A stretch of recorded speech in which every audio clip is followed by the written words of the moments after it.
Welcome to part 6 of the Ford Shelby GT500 build-up. Made some good progress now. We've got the all of the lights together on the inside of the vehicle for the steering wheel. That's been mounted. We've also got the door pocket lighting sorted out as well for the mood lighting, so that's looking fairly good. It's a bit sort of patchy in some places, and I think that's because I've gone for the use of LED tape, or it could just be the fact that I used the water effects from Woodland Scenics to scoop into the channels. I'm not sure really, to be quite honest. I've never done this before, so it's a technique that I've never used, so I'm not really too sure, to be quite honest. I'm sure there's most probably a better way of doing it than I have, but hey ho, never mind. Half the fun of building is learning new techniques, so there you go. But it's not looking too bad. If I turn the bench power supply on, we can see instantly there everything's sort of lit up. If we bring the that's it, bring it down, you can actually sort of see everything in there kind of coming into focus. So we've got the stereo there, we've got the big touchscreen in the middle. Well, I believe it would be a touchscreen, I'm not too sure, to be quite honest. But you got the middle screen there. You can see the dials are nicely lit up. And then if we go a little bit further around, you can see that the steering wheel is lit up, and you can also see the speedometer, etc. tachographs. I've just turned another light out just to help. So yeah, not looking too bad. So it's looking all right. And then if I turn it around to a side view, you can actually see we've got a little bit of lighting in the footwells there that you can see, and then if we come around to the side, you can actually then start to see the glow come through for the where the door handle is. And then hopefully if we can bring that round a little bit further, you should hopefully be able to see the door lock come into view at the back there, just over the side of the seat. The only issue we really have here is, if you look, you can see where the light is actually shining through the body of the vehicle, which is not surprising, to be quite honest, because nothing on the inside of the car was light blocked. What I need to do is just go back in there again and basically cover the LEDs with some cardboard, not cardboard, sorry, with plastic card, and paint that black on the outside to actually help light block those. The other thing that I need to work on as well, you'll be able to see it there, you've got a big line of orange glow coming through the top of the door there, which shouldn't be there. It's also the same for the rear. If I can, I've just got to be careful with this actually. I'll bring the camera to the rear. So you can see in the rear there as well, we've also got the little bits going down there, which is great, and then you can see the light leak coming through there as well. And also down there you can see where we've got some light leak. I'm not sure how the hell we've ended up with a little blotchy patch like that, because that's absolutely perfect. So I would imagine that's most probably where the paint did go on a little bit thin. But hey ho, it looks good when it's not lit up. But yeah, quite happy with the progress on that so far. So as I say, the only thing left for me to do now really is get those areas sorted out. And again, there's another area at the front. If we just push the camera, the camera on a bit of a tilt, you'll be able to see there as well, from sort of like underneath or coming above the dashboard, there's also a little bit of light escaping through from the back end there of the dashboard, so that needs to be taken care of. So there's a little bit more work left to do with the interior light, just basically trying to hide all the lights as much as we possibly can. But yeah, she's not looking too bad. Quite happy with the progress that we've got there so far. So that's about it for the moment. I will come back to you once we've got the lights completely sort of hemmed in and everything, and given it another go inside the body. But as I say, at the moment, really happy with the progress so far. So I will come back to you as soon as I've got some more work done to this wee beastie. Reached a bit of a milestone now with this build. We've got the chassis put together, and we've also got the interior tub now glued down onto the chassis. So yeah, a bit of a milestone, and quite a happy one too. Quite pleased that this has come along. It's actually now starting to look like a car should look, I guess. I suppose, if that makes sense, I don't know. But yeah, so we've got the engine bay there, as you can see. That's looking quite nice. We've got the I think that's the brake servo, I think, but we've got the brake fluid reservoir bottle that needs to go on this little bit here. That's a clear part that needs to go on there, so I'm going to use the Tamiya clear red on the fluid reservoir. Just kind of mark out really a fluid level on it, and then I just use a little bit of clear glue just to glue that into place so it doesn't interfere with the clear red paint.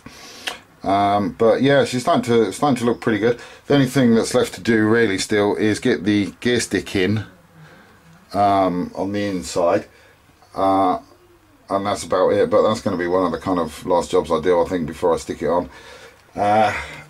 Still got to work a way of looking at these to see how I can get these light blocked. I'm kind of thinking that I might just actually use a bit of card along the edges of this and then just kind of lay it over this bit up here. I'm not quite sure how I'm going to do that, because I can't have anything that goes past this bit here because of the way it fits in with the body. I can't have anything sort of touching that, because otherwise it's going to expand the body out a little bit.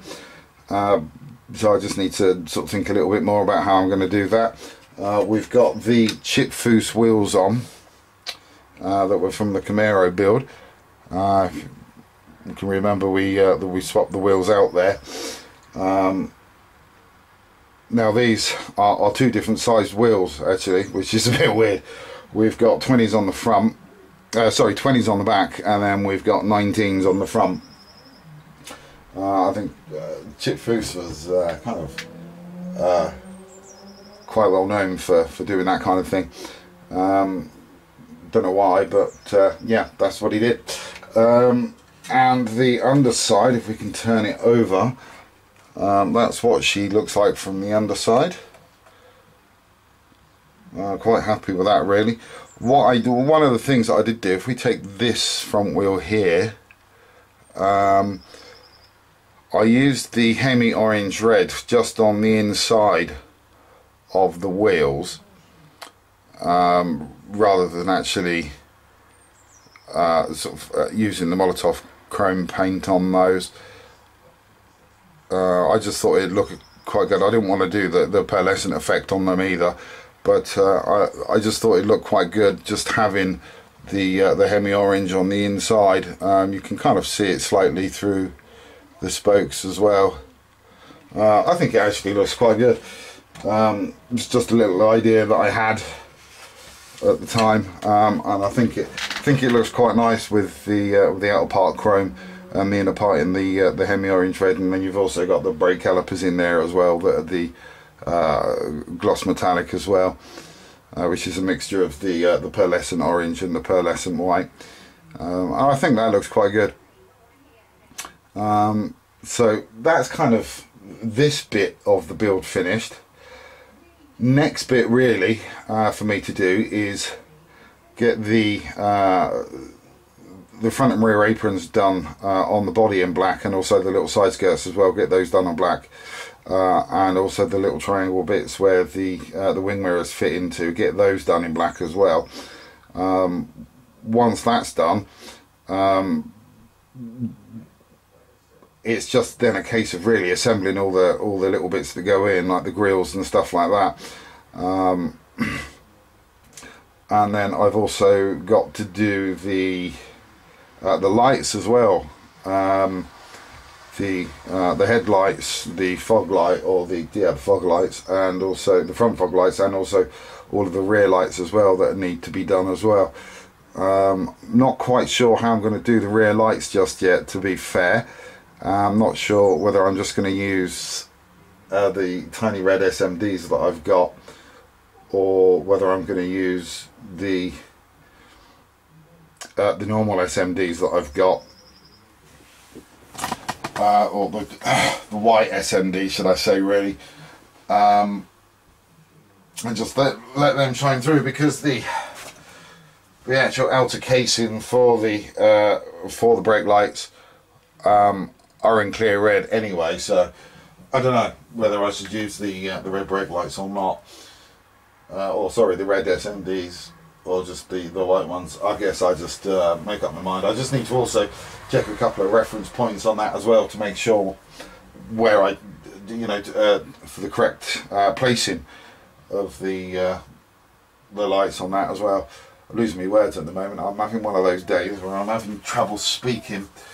But yeah, so there's although we've got a hell of a lot done to this build, and we've got most of the major modifications done, i.e. like the interior with the stereo and everything like that, we've still got a long way to go.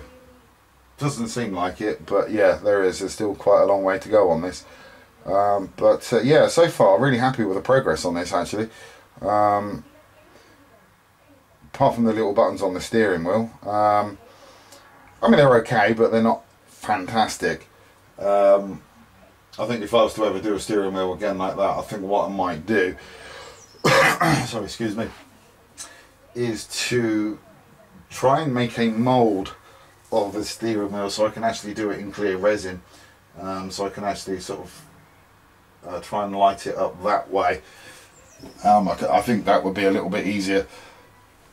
Well, I don't know whether it'd be easier, but I think it might make it look more realistic than the way that I've actually done it. But there you go. We learn these things as we go along, and that's one of the beauties of this hobby, is the fact that you do learn new techniques and new ways of doing things, and experiment quite a bit as well. But there you go. So I will come back to you as soon as I've got some more work done to this wee beastie.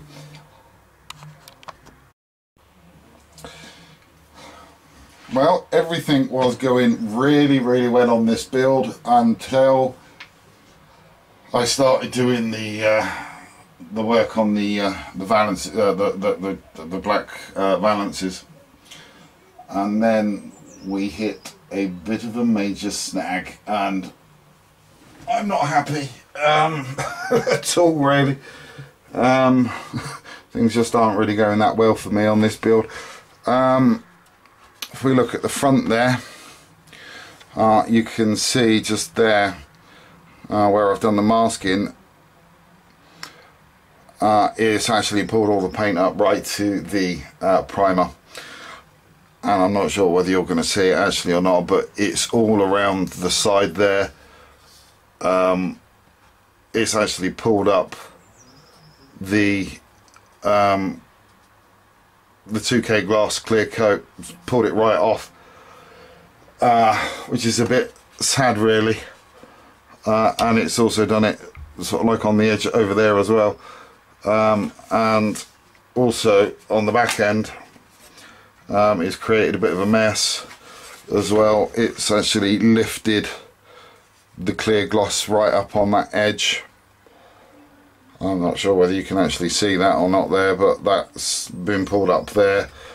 It was pulled all the paint off of that area as well, and it's pulled the gloss off that area as well, and it's also sort of ripped the paint off of the black areas as well. So yeah, bit devastated really on that, to be fair. I mean, the other thing as well is that we've got all of the decals on it as well for the outside, because they were put on when well, they were put on just before I started doing the the gloss work on it, which is a bit of a pain in the bum, because I can't strip the bodywork, because if I strip the bodywork then I've lost the decals. So the only thing that I can really do is sand down those areas as carefully as I possibly can, and then try and reapply the paint. The only problem is the fact that I have actually run out of the pearlescent orange, and it's not cheap. It's like £7 for a bottle of it, and at the moment I can't actually afford to buy a bottle of that, and then plus the fact you've actually got to pay for the shipping, because it's classed as dangerous goods. It can only be shipped by a courier rather than go via Royal Mail, and then that means another £7 for the shipping. So that's £14 in total I would actually have to pay out for a 60ml pot of paint. So I'm not happy, and as I say, at the moment I can't afford to buy it. So I think what I'm going to need to do for the moment is do something that I don't want to do, and put this build to one side until I can get the funds together to get the paint, and then sort of repair the paintwork as best as I possibly can once I got it. I mean, as most of you people know, at the moment I'm off of work because of my neck, and because I'm off of work with my neck I don't actually get paid. So yeah, it's a bit difficult, money's a bit tight. So I mean, good thing is I've got a lot of models that I can build, and I've got a lot of paint that I can use. The only problem is the pearlescent paint that I would pearlescent paint I need, I don't have. So yeah, I think I'm going to have to put this on the back burner, which is a shame because I really wanted to get this finished. Yeah, annoyed and frustrated aren't the words I would choose to use, but as soon as this is YouTube and young children could be listening, I can't really say the words that I want to. So yeah, sorry guys, I'm going to need to put this build on hold for a little while. What I'm going to do is just crack on with the BMW 635 CSI that I've got. It's one of my favourite cars of all time, actually, to be quite honest. And just to infuriate a few people, it just happens to be my only favourite car that ever come out of Germany. I'm not a massive fan of German cars, but the 635 CSI and the Ford Golf, no sorry, not the Ford Golf, the VW Golf Mark 1 and Mark 2 are about the only other favourite German cars that I like. So yeah, I'm just going to sort of now crack on really and break open the BMW 635 CSI and start building that. So apologies to everybody who's been following this build all along and wanting to see it lit up, especially Dave from DJ Model Works. The last message that he sends saying hurry up and finish it, I want to see what it looks lit up. Sorry Dave, ain't gonna happen for a while.